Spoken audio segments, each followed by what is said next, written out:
Kính chào quý khán giả. Khoa lịch sử trường Đại học Louisville, tiểu bang Kentucky đã lập một chương trình tưởng niệm 50 năm chiến tranh Việt Nam. Chương trình này sẽ kéo dài trong 2 năm. Và để khởi đầu, một buổi hội thảo đã được tổ chức vào lúc 6 giờ chiều ngày 31 tháng 3 năm 2015 tại trung tâm McConnell nằm trong khuôn viên trường Đại học Louisville. Buổi hội thảo này mang tên những câu chuyện chưa được biết đến về chiến tranh Việt Nam và cách nhìn của người miền Nam Việt Nam đang là cư dân tại tiểu bang Kentucky. Nhóm phóng viên SPTN xin gửi đến quý vị bài phóng sự này. I would like to, first of all, welcome all of you for coming and for joining us here tonight in this event. Especially, I would like to welcome all of our veterans. Who are you guys? Where are you guys? Show us, yes. We all coming here. Because this is what this event and this series in our effort is about, to honor and commemorate. Exciting for me and for us at the university. The presentation is then followed by a Q&A. Thank you, Daniel and the University of Louisville for sponsoring tonight's fantastic program. Of Vietnam, under President Nguyễn Văn Thiệu during the Vietnam War. Today he is a veterinarian and operates a Kumon Math and Reading School in Louisville, Kentucky. Next, we have Mr. Tung Nguyen to his left. He was an American-trained gunship pilot in the Air Force of the Republic of Vietnam. Today, he works for Catholic Charities, where he helps settle refugees in Louisville. Mr. Hung Lee was also an American-trained pilot in the Air Force of the Republic of Vietnam. Today, he is an entrepreneur in Louisville and is heavily involved in the Vietnam veterans' activities and community service. Dr. Quay Tran was a physician officer in the Army of the Republic of Vietnam. Today, he works as a doctor at Fort Knox.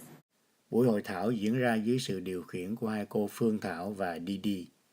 5 diễn giả là bác sĩ Gary Trần, nguyên là Thứ trưởng Bộ Canh Nông dưới thời Tổng thống Nguyễn Văn Thiệu. Kế đó là hai ông Tùng Nguyễn và Hùng Lê, nguyên là các phi công của Không lực Việt Nam Cộng Hòa. Tiếp theo là hai vợ chồng bác sĩ Khuê Trần, nguyên là bác sĩ quân y. We have enjoyed our association with the Vietnamese community here in Louisville, and this was a wonderful opportunity to hear the experiences of you who are from Vietnam originally and to learn more about the way that your lives were affected by the war and by the subsequent years in the war. We're so glad that you ended up here in Louisville. The idea behind the whole program is that we hear about the Vietnam War from a perspective that is often forgotten and overlooked in the United States. The focus in the United States is too much on, or too often, just on the Americans, and we forget the hundreds of thousands that suffered on the South Vietnamese side. So I was excited to organize this program to get that really unheard tale for that war from the South Vietnamese perspective. Các em đã lo tổ chức làm cho người Mỹ chú ý tới cộng đồng người Việt của mình, và nói đến cái cảm nghĩ của người Việt, cái ưu tư của người Việt cho người Mỹ, để thêm một trong cái cuộc chiến tranh Việt Nam đó, nó có một cái người Mỹ có nhìn về khía cạnh khác. Những cái ký ức của người Việt mình về chiến tranh của người Việt mình được lưu lại trong các đại học Mỹ, để cái lịch sử nó được trung thực hơn, để cho cái thế hệ về sau khi nó nhìn lại, nó được hãnh diện hơn về cái cuộc chiến Việt Nam. I live in Columbus, Ohio. It's about 200 miles from here. I met you about 3 years ago in a Civil Air Patrol classroom training and flying that we were doing, and heard a little bit of your story then, and I wanted to come and hear tonight what your thoughts were and also the other. Sau phần kể chuyện, đã có khá nhiều câu hỏi từ phía cử tọa. Buổi nói chuyện diễn ra rất sôi nổi.